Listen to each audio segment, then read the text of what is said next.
নমস্কার বন্ধুরা, মল্লিক বাড়ির রান্নাঘরে সকলকে স্বাগত। আজ আবারও একটা নতুন রেসিপি নিয়ে হাজির হলাম। Snacks recipe. গরম গরম খেতে ভীষণই ভালো লাগে, ছোট বড় সকলেরই ভালো লাগবে আশা করছি। তাহলে আসুন আমি কিভাবে তৈরি করছি বানিয়ে দেখাই। প্রথমে আমি একটা বোল নিয়ে নিলাম, তাতে আমি দুটো ডিম ভেঙে দেবো।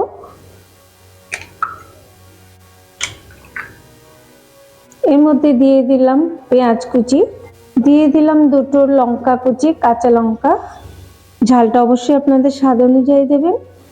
আর দিয়ে দিলাম সামান্য হলুদ, দিয়ে দিলাম পরিমাণ মতো লবণ, আর দিয়ে দিলাম অল্প ধনেপাতা কুচি। এবার সবকিছু দিয়ে একটু ভালো করে আমি ফেটিয়ে নেব। ভালো করে ফেটিয়ে নিয়েছি, এবার একটু সাইড করে রেখে দেবো। এবার একটা ব্যাটার তৈরি করে নেব। তার জন্য একটা বোল নিয়ে নিলাম, দিয়ে দিলাম হাফ কাপ পরিমাণে ময়দা, আর দিয়ে দিলাম 4 চামচ পরিমাণে চালের গুঁড়ো। চালের গুঁড়ো দিলে একটু মোচমোচা হবে। এর মধ্যে দিয়ে দিলাম অল্প হলুদ, দিয়ে দিলাম কাশ্মীরি লঙ্কা গুঁড়ো, চিলি ফ্লেক্স দিয়ে দিলাম অল্প, সবই আমি অল্প অল্প করে দেবো। গরম মশলা গুঁড়ো দিয়ে দিলাম, দিয়ে দেবো স্বাদ মতো লবণ, আর দিয়ে দিলাম 1 চামচ পরিমাণে আদা রসুনের পেস্ট, দিয়ে দিলাম 1 মুঠো ধনেপাতা কুচি। এবার সবকিছু মিশিয়ে অল্প অল্প করে জল দেবো, একটা ঘন ব্যাটার তৈরি করব।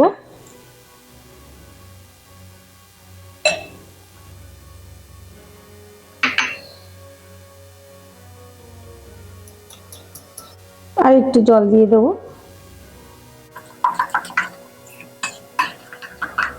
যেহেতু এর মধ্যে চালের গুঁড়ো আছে, তার জন্য আমি 15 মিনিট রেস্টে রেখে দেবো। ততক্ষণে আমি ডিমের অমলেটটা তৈরি করে নেব। বা উনুনে একটা প্যান বসিয়ে দিয়েছি, তাতে সামান্য সয়াবিন তেল দিয়ে দিলাম। একটু ছড়ানো পাত্র নিয়ে নেবে, যাতে অমলেটটা একটু ছড়ানো হয়।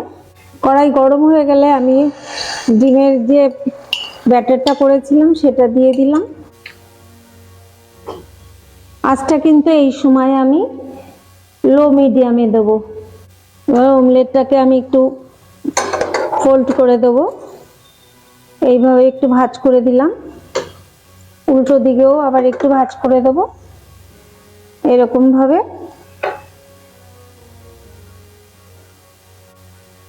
একটু নরম থাকতে কিন্তু ফোল্ড করে দিতে হবে, শক্ত হয়ে গেলে কিন্তু উল্টানো মুশকিল হয়ে যাবে। দেখে নেব একটু নিচে পোর্শনও হয়ে গেছে। এবার গ্যাসটা আমি অফ করে দেবো। এবার আমি একটু টুকরো টুকরো করে নেব। আমি খুন্তি দিয়ে এরকম ভাবে কেটে নিলাম, চাইলে আপনারা ছুরি দিয়েও কেটে নিতে পারেন।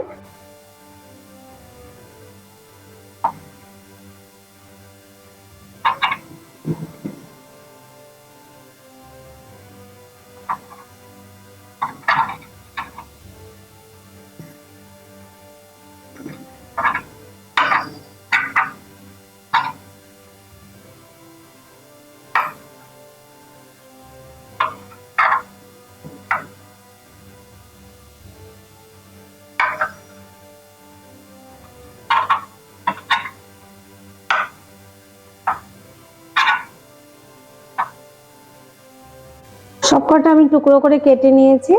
এবার একটু ঠান্ডা হতে দেবো। 15 মিনিট পরে ফিরে এলাম। এবার এর মধ্যে দিয়ে দেব অল্প চাট মশলা, আর দিয়ে দেব সামান্য গরম মশলা, দিয়ে আবারও একটু ফেটিয়ে নেবো ভালো করে। যত ফেটানো যাবে ততই কিন্তু ভালো হবে, ফুলবে ভালো। আর ঘনত্বটা এরকমই হবে, গাঢ় না পাতলা না খুব গাঢ়, এরকম মিডিয়াম। একটু ভালো করে এইভাবে আমি ফেটিয়ে নেব। অপর দিকে কড়াইতে বেশ কিছুটা পরিমাণে সয়াবিন তেল দিয়ে দিলাম ডিপ ফ্রাই করে নেবার জন্য। তেলটা গরম হয়ে গেছে, এবার আমি এর থেকে 1 চামচ তেল নিয়ে আমি এই ব্যাটারের মধ্যে দিলাম। এতে কি হবে, খুব ক্রিস্পি হবে। এবার এই ব্যাটারের মধ্যে এই অমলেটের টুকরোগুলো দিয়ে এরকম ভাবে একটু ব্যাটারের মধ্যে ভালো করে লাগিয়ে নেব। এবার এই গরম তেলের মধ্যে দিয়ে দেবো, কিন্তু আঁচটা কিন্তু এই সময় আমি মিডিয়ামে রেখেই করব।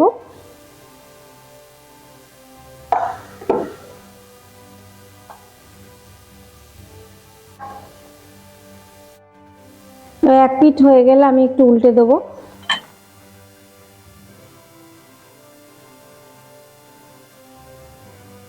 একটু বারবার করে উল্টে দেবো যাতে সব দিক দিয়ে ভালো করে ভাজা হয়।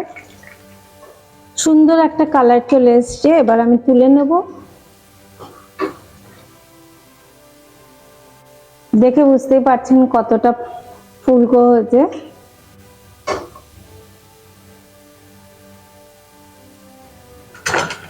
পরের ব্যাচে এগুলো ভাজা হয়ে গেছে, এগুলোকেও আমি তুলে নেব।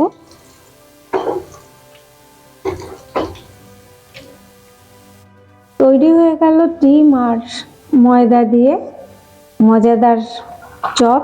খেতে কিন্তু ভীষণই ভালো লাগে, আপনারা একবার বাড়িতে তৈরি করবেন। একটা ভেঙে দেখাই, কতটা ক্রিস্পি আর খেতেও কিন্তু ততটাই ভালো। আপনারা একবার বাড়িতে তৈরি করে দেখবেন। টমেটো সস দিয়েও খেতে পারেন, খেতে কিন্তু অসাধারণ লাগে।